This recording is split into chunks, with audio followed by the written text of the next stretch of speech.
گیدڑ کی موت آتی ہے تو شہر کی طرف آتا ہے، ویسے ہی ظالم حکمرانوں اور جاہلوں کی بربادی آتی ہے تو اللہ اس کے نبی کی شان میں گستاخی شروع کرتا ہے انہیں۔ کبھی بھی اٹھا کے دیکھ لیجئے تاریخ آپ، جس قوم نے اللہ اس کے نبی صلی اللہ علیہ وسلم کی شان میں گستاخی کی اور اللہ کے دین سے ٹکر لی، زیادہ دن تک زمین پر قائم نہیں رہی۔ ایران کے بادشاہ کسرا نے نبی صلی اللہ علیہ وسلم کے خط کو پھاڑ کر پھینک کر اس پر پیروں سے کھندلا تھا اسے۔ اللہ کے نبی نے دعا کی تھی، اے اللہ جس طرح اس نے میرے خط کو پھاڑ کر پھینکا ہے، ٹکڑے ٹکڑے کیا، تو اس کی حکومت کو ٹکڑے ٹکڑے کر دے۔ اللہ نے ایسا ٹکڑے ٹکڑے کیا ایران کی حکومت کو، قیامت تک وہ امپائر پھر کھڑی نہیں ہو سکیں گی انشاءاللہ۔ تو اللہ کے نبی کے خط کے ساتھ بے حرمتی کرے تو یہ حال ہے، رسول اللہ کے ساتھ اگر بے حرمتی کرنے جائے تو آپ اندازہ لگائیے، ان شانئک ان اعطینک الکوثر فصل لربک وانحر ان شانئک هو الابتر، اور آپ کا دشمن ہی دم کٹا ہے۔ کتنے لوگ جانتے ابو جہل کی نسل کو، کتنے لوگ جانتے ابو لہب کے بارے میں تفصیلات، لیکن کتنے لوگ جانتے محمد صلی اللہ علیہ وسلم کے بارے میں؟ آپ دیکھ لیجئے تھوڑا ریسرچ کر کے۔ تو مسئلہ یہ ہے کہ اللہ کے نبی صلی اللہ علیہ وسلم کی شان میں گستاخی کریں گے، زیادہ دن عزت سے قائم نہیں رہ سکیں گے، چاہے یہاں کے رہو چاہے باہر کے رہو، کہیں کے بھی رہو۔ اللہ اس کے نبی کی شان میں گستاخی کرے تو سمجھیے ذلت کا ویزا لگ گیا، آج کل میں ٹکٹ مل جاتا ہے انشاءاللہ اللہ چاہے تو۔ ایک مسئلہ یہ ہو گیا۔ دوسرا مسئلہ میرے بھائیوں بزرگوں یہ ہے کہ یہ مرحلے آتے کیوں ہیں؟ آپ یہ دیکھنا کہ کیا وجہ ہے اسلام پر ہر تھوڑے دن میں اٹیک ہوتا ہے۔ Islamic terrorism, Islamic fanaticism, Islamist terror, Islamic extremist, Islamic fundamentalist, Muslim terrorist, Muslim fanatic, یہ تمام جملے مارکیٹ میں میڈیا کی تھرو پولیٹیکل لیڈرز کیوں لے کر آتے ہیں؟ یا پھر اللہ اس کے نبی صلی اللہ علیہ وسلم کی شان مبارک میں یا اللہ کی شریعت پر سوال اٹھا کر بدتمیزی کیوں کرتے ہیں؟ اس کے دو وجوہات ہے۔ کتنے وجوہات ہیں؟ ایک ہے اندر سے اسلام کا ڈر، کہاں اسلام حاوی ہو جاتا کی، کہاں اسلام غالب آ جاتا کی، کہاں اسلام پہلے کا دور آ جاتا کی خلافت کا، کہاں پھر وہ موقع مل جاتے اسلام کو کہ ایسٹ سے لے کے ویسٹ تک اسلام کا ماشاءاللہ توتی بول رہا ہے اللہ کے کرم سے، اور دنیا کے بڑے بڑے امپائر مٹی میں مل کے مسلمانوں کے پیروں میں ہیں۔ وہ ہیبت جاتی جاتی نہیں اندر سے۔ مسئلہ یہ ہے اسلام آیا پورے چوروں کی دکانیں بند ہوتی، چار چورا مل کے آپس میں زندگی گزار لے سکتے، ایک پولیس والا اور چور مل کے رہ سکتے آپس میں۔ دنیا کا پولیس والا اسلام ہے، انہیں آیا تو پورے چوروں کے دکانیں بند ہوتے، تو اندر سے ہیبت رہتی، کہاں اسلام آ کر سچویشن ہاتھ سے نکل جاتی کی۔ اس کے لیے پہلے سے ہی کچھ نہ کچھ گراؤنڈ بناتے رہو، اسلام کو روکتے رہو، اس پر الزامات لگاتے رہو، مسلمانوں کو ڈیفینسو رکھو، کچھ ایسے کام کرتے رہو، مسلمان الجھے ہوئے رہنا ادھر اور ہم پر حاوی نہ ہونا۔ اس کے لیے یہ کام کیا جاتا ہے۔ ایک بنیادی وجہ یہ ہے۔ دوسری بنیادی وجہ یہ ہے اللہ اس کے نبی صلی اللہ علیہ وسلم کی شان میں گستاخی کیوں کی جاتی ہے، وہ ہے اللہ کے قوانین آنے سے مٹھی بھر لوگوں کی آمدنی ختم ہوتی۔ کیسے؟ آج اگر آپ شراب کے کاروبار کا اسٹیٹسٹکس نکال لیے، اگر آپ معلوم کر لیے شراب کے کاروبار کا کتنا ریونیو پیسہ روٹیشن میں ہے، تو دنیا بھر میں سال بھر کے اندر کم از کم 10 ٹریلین ڈالر شراب کے کاروبار میں لگتے ہیں، کمائے جاتے ہیں۔ کتنے؟ 10 ٹریلین ڈالر کو اگر روپیے میں ٹرانسلیٹ کر کے زیرو لکھ لیتے بیٹھے تو میں سمجھتا ہوں ایک کاپی بھر سکتی، اتنی رقم شراب کے کاروبار میں ہے۔ اور اللہ کے حکم سے ایک آیت سورہ مائدہ کی 90 اللہ نے نازل فرمائی، نبی نے اعلان کر دیا اللہ کے کلام اور نبی کی حدیث کا اثر کہ پورے کے پورے عرب سے الحمدللہ اللہ نے شراب کو ختم کر کے رکھ دیا تھا. اور اب ہیبت یہ ہے, یہی موقع اگر دوسرے ممالک میں مل جائے اسلام کو تو وہاں سے بھی شراب کا کاروبار بند ہو جائے گا. فائدہ کیا ہوگا؟ Middle class, lower middle class کے 50 لاکھ لوگ جو یورپ, امریکہ اور انڈیا جیسے ممالک میں ہر سال مرتے ہیں وہ بچ جائیں گے. یہ فائدہ ہوگا. نقصان یہ ہوگا چند ارب پتیوں کا بیلنس شیٹ تھوڑا کم ہو جائے گا, اکاؤنٹ تھوڑا کم ہو جائے گا. وہ ارب پتی یہ چیز نہیں ہونا چاہتے, اسی لیے اسلام پر حملے چلتے, اللہ اس کے نبی کی شان میں گستاخی کی جاتی, برا بتایا جاتا. اسلام مڈل کلاس کروڑوں انسانوں کو, ماں بہن بیٹے بیٹیوں کو بچانا چاہتا. وہ لوگ شراب پلا کے مارنا چاہتے. اللہ کے دین کے آنے سے ان کو ڈر یہ ہے ان کا تھوڑا پیسہ کم ہو جائے گا. اللہ تبارک و تعالی کی فضیلت, اللہ کے احکام کی رحمت ان کو اندازہ نہیں ہے, اس کے لیے اسلام پر حملے کرتے رہتے. ہم ڈٹ کے بولیں گے اسلامی قانون اللہ اس کے نبی کا آئے گا انشاءاللہ. کروڑوں یورپین, امریکن اور ہندوستانی بچیں گے انشاءاللہ. چاہے چند کروڑ پتیوں کو نقصان ہوتا ہے ہونے دو, تم الزام لگاتے جاؤ, ہم دین پھیلاتے جائیں گے انشاءاللہ. انشاءاللہ. ایک مسئلہ یہ. دوسرا مسئلہ سود کا کاروبار اٹھا کے دیکھ لیجئے آپ. 20 ٹریلین پلس ڈالر کا کاروبار. کسان خودکشی کر کے لاکھوں میں مر جائے مسئلہ نہیں, مڈل کلاس بزنس مین مر جائے مسئلہ نہیں, مڈل کلاس غریب سے غریب ہوتا جائے مسئلہ نہیں, 40 کروڑ ہندوستانی بلو پاورٹی لائن چلے گئے مسئلہ نہیں. ارب پتیوں کی بیلنس شیٹ پہ فرق نہ پڑے. 20 ٹریلین ڈالر کا کاروبار, غریبوں سے خون چوس کر امیر کو امیر بناتا ہے سودی نظام, غریب کو غریب بنا کر مارتا ہے.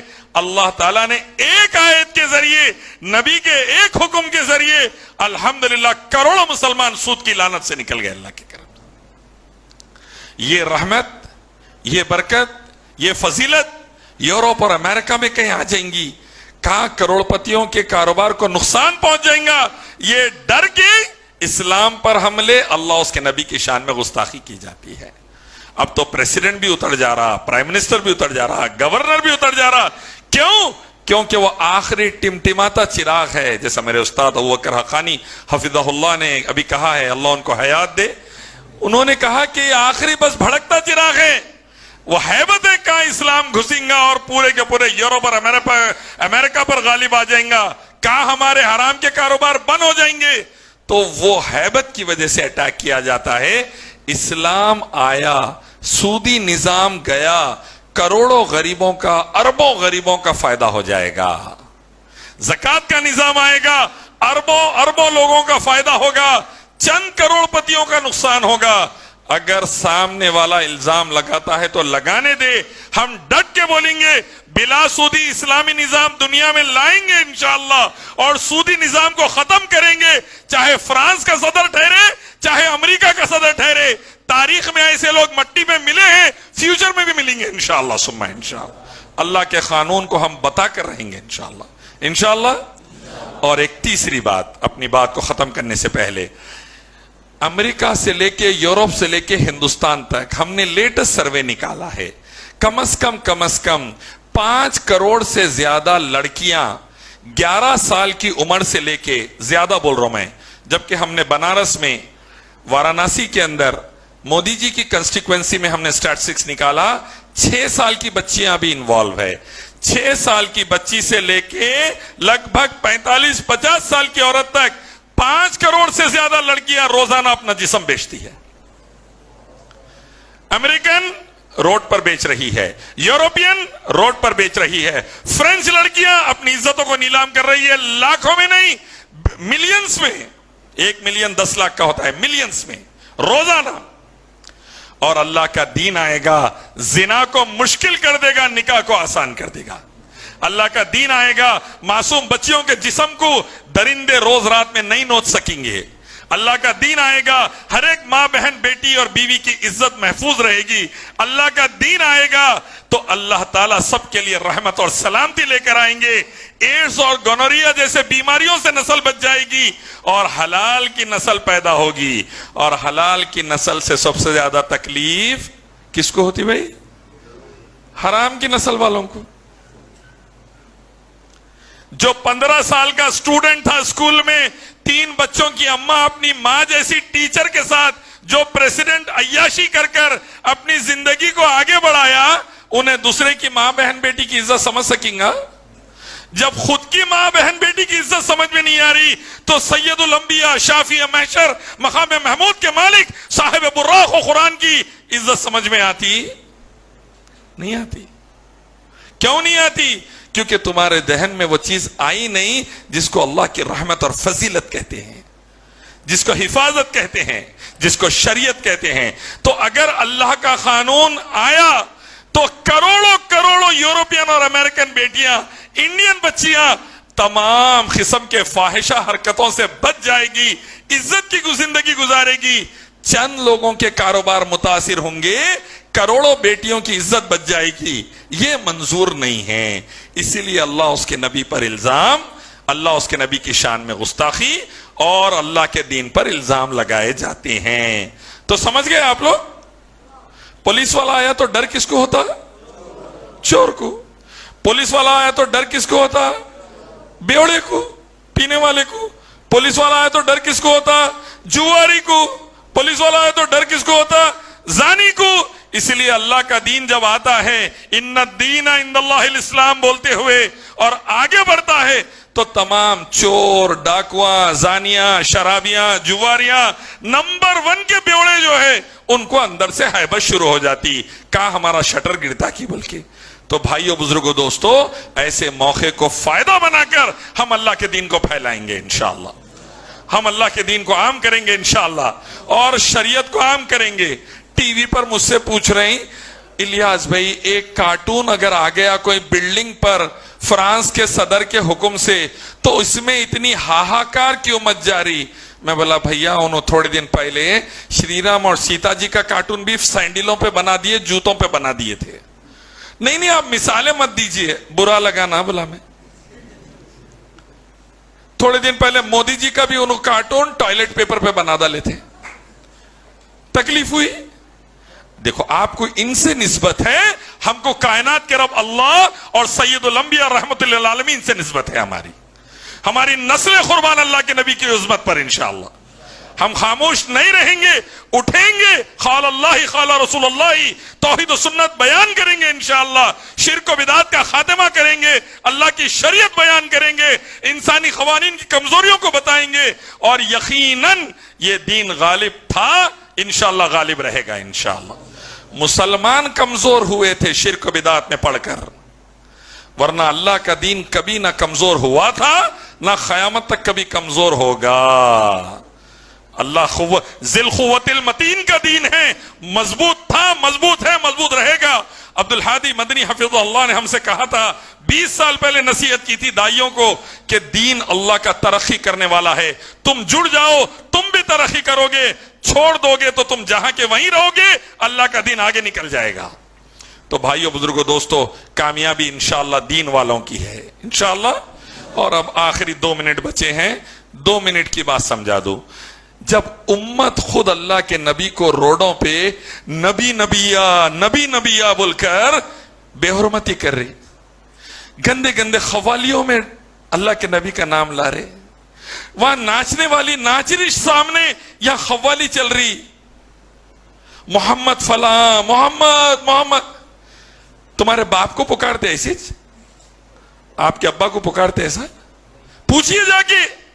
امت کے لوگوں نے اللہ کے دین کے، اللہ اس کے نبی کے نام کو گانوں میں کیوں لایا، قوالیوں میں کیوں لایا، روڈوں پہ کیوں لایا؟ امت نے بے حرمتی کیوں کی؟ جب امت نے بے حرمتی کر دی تو پھر آگے چل کر غیروں کی ہمت بڑھ گئی. امت اللہ کے نام کو، اس کے نبی کے نام کو عظمت سے لیتی، غیر کی ہمت نہیں ہوتی.